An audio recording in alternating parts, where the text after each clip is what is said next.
नमस्कार. समृद्धीच रेसिपी मराठी या यूट्यूब चॅनलमध्ये तुम्हा सर्वांचे मनापासून खूप खूप स्वागत आहे.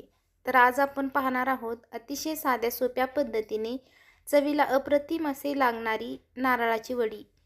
तर ही नारळाची वडी बनवत असताना आपण इथे ओलं नारळ घेतलेलं आहे आणि खूप साधी रेसिपी आहे. त्यामुळे येणाऱ्या रक्षाबंधनला अशा पद्धतीची घरच्या घरी आणि मऊ खुसखुशीत खायला टेस्टी अशी लागणारी नारळाची वडी एक वेळेस बनवून पहा.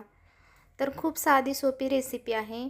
अगदी लहान मुलांपासून ते वयोवृद्ध माणसांपर्यंत अगदी आवडीनं खातील इतकी ही टेस्टी आणि खुसखुशीत नारळाची वडी होते. चला तर मग रेसिपीला सुरुवात करूया. तर सर्वात पहिले नारळाची वडी बनवण्यासाठी इथे मी 2 नारळ फोडून घेतलेले आहेत.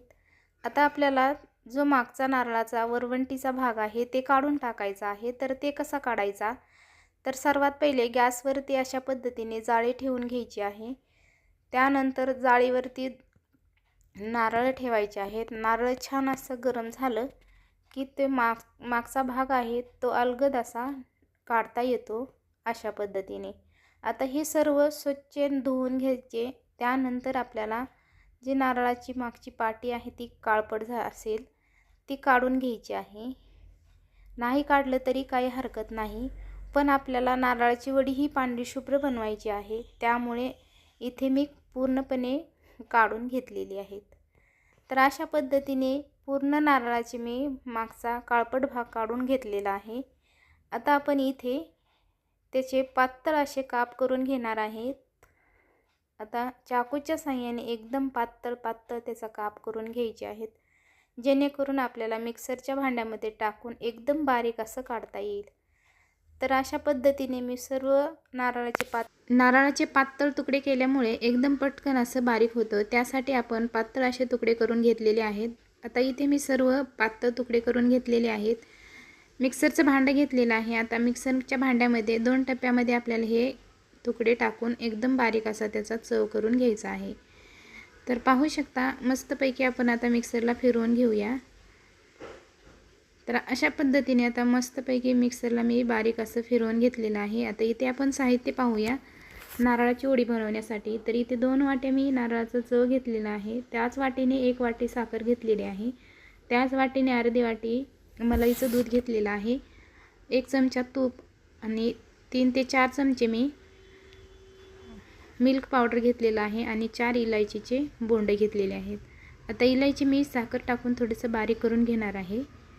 आता सर्वात पहिले आपल्याला गॅसवरती कढई ठेवलेली आहे. कढईमध्ये 1 चमचा तूप टाकून घ्यायचं. तूप चांगल्यापैकी विरघळलं. आता त्यामध्ये दोन्ही वाट्या जे नारळाचं केस आहे ते त्यामध्ये टाकायचं आहे आणि त्यातलं पूर्णपणे आपल्याला ओलसरपणा नाहीसा करायचा आहे. आता हे आपल्याला 1 ते 2 मिनटं हे सतत हलवत राहायचं आहे. जास्त पण नाही करायचा आणि जास्त पण भाजत बसायचं नाही. अगदी 2 मिनटं हे भाजायचं. पूर्णपणे आपल्याला हे कोरडं करून घ्यायचं आहे. तर पाहू शकता मस्त असं ओलसरपणा नाहीसा झालेला आहे. आता आपण त्यामध्ये अर्धी वाटी इतकं दूध टाकून घेतल्यानंतर आपल्याला 10 ते 15 मिनटं छान सतत हलवत राहायचं आहे. तर अशा पद्धतीने आता मी अर्धी वाटी दूध मलाई टाकून घेतलेली आहे. आता हे सर्व छान असं मिक्स करायचं. सतत हलवत राहिल्यामुळे खाली अजिबात चिटकत नाही आणि करपतसुद्धा नाही. तर पाहू शकता मस्तपैकी आता मी दूध टाकून घेतलेलं आहे. दूधसुद्धा थोडंसं आटलेलं आहे.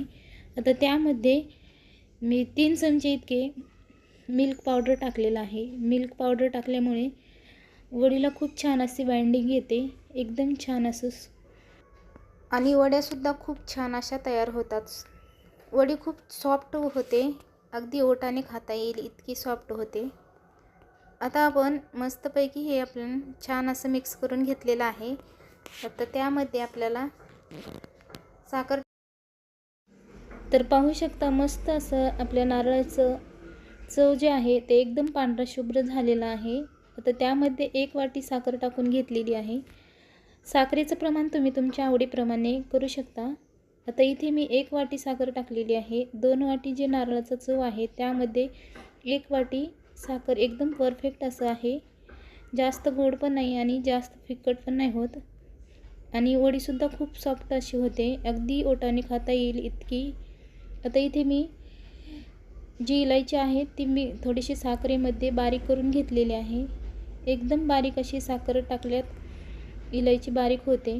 आता इलायची टाकल्यामुळे एकदम मस्त असा वडीला खूप छान असा स्वाद येतो आणि चवीलासुद्धा खूप छान लागते. तर पाहू शकता मस्त असं साखरेमुळं पाणी सुटलेलं आहे. आता हे पूर्णपणे पाणी आपल्याला आटवून घ्यायचं आहे.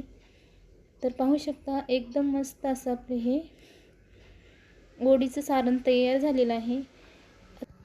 तर पाहू शकता मस्त असं पूर्णपणे कोरडं झालेलं आहे, एकदम छान असं तयार झालेलं आहे. आता आपण यापासून 2 पदार्थ बनवू शकतो. ह्याचे लाडूसुद्धा तुम्ही वळू शकता किंवा त्यापासून जर तुम्हाला मोदक वगैरे बनवायचे असतील तरीसुद्धा ते तुम्ही त्यापासून बनवू शकता. आता इथे आपल्याला ताटाला तूप लावून घ्यायचं आहे.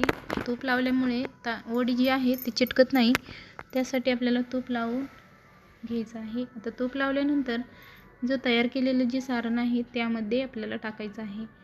मस्तपैकी टाकून घेतल्यानंतर लगेचच आपल्याला हे पसरवून घ्यायचं आहे. गरम असल्यामुळे आपल्याला हाताने पसरवता येत नाही. एकदम छान असं हे पसरवून घ्यायचं आहे. तर अशा पद्धतीने इथे चमच्याने किंवा तुम्ही एखादी सपाट बुडाची जी वाटी आहे त्याने तुम्ही हे एकदम प्लेन करून घेऊ शकता. तर इथे मी वाटीचाच वापर करणार आहे. वाटीने छान असं प्लेन करून घ्यायचं आहे, जेणेकरून वड्या ज्या आहेत त्या आपल्या सुरेख आणि सुंदर दिसतील. तर अशा पद्धतीने वाटीने इथे मी पूर्णपणे प्लेन करून घेतलेलं आहे. प्लेन करून घेतल्यामुळे वडी खूपच सुंदर दिसते. तर आता इथे मी आणखीनच सुंदर दिसण्यासाठी आणि चवीलासुद्धा खूप टेस्टी अशी लागण्यासाठी इथे मी वरतून बदामाचे काप टाकून घेतलेले आहेत. जर तुमच्याकडे पिस्ता असेल तर तुम्ही पिस्त्याचे सुद्धा काप इथे टाकून घेऊ शकता. आणि त्यावरती आणखीनच सुरेख दिसण्यासाठी मी जे गुलाबाच्या पाकळ्या आहेत त्याचे बारीक असे तुकडे करून टाकलेले आहेत. मस्त अशी आपली सुंदर आणि सुरेख वडी तयार झालेली आहे. आता आपण लगेचच त्यावरती थोडंसं थंड झालं की त्याला कट लावून घ्यायचं आहे. थंड झाल्याच्या नंतर कट लावून घेता येत नाही आणि वडीसुद्धा पडत नाही, त्यामुळे थोडंसं गरम असतानाच आपल्याला हे कट लावून घ्यायचे आहे. आता कट लावून घेत असताना तुम्हाला कोणत्या साईजची आणि कशी वडी बनवायची आहे त्यानुसार तुम्ही हे कट लावून घेऊ शकता. आता इथे मी डायमंड शेपचा आकार देणार आहे, त्यामुळे अशा पद्धतीने कट लावून डायमंड शेपचा कट लावून घेतल्यानंतर आपण आता हे अर्ध्या तासासाठी फ्रीजमध्ये सेट होण्यासाठी ठेवायचं आहे. अर्ध्या तासानंतर एकदम मस्त अशी आपली वडी तयार होते आणि वडी खूप छान अशी लागते, अलगद अशी निघल्या जाते. त्यासाठी अशा पद्धतीने अगदी अलगद हाताने आपल्याला हे कट लावून घ्यायचे आहे. तर अर्ध्या तासासाठी फ्रीजमध्ये ठेवल्यानंतर पाहू शकता मस्त असं सेट झालेलं आहे. आता आपण परत त्यावरती कट लावून घेऊया आणि मस्त अलगद अशी वडी तयार करून घेतली. तर वडीसुद्धा खूप छान अशा झालेल्या आहेत.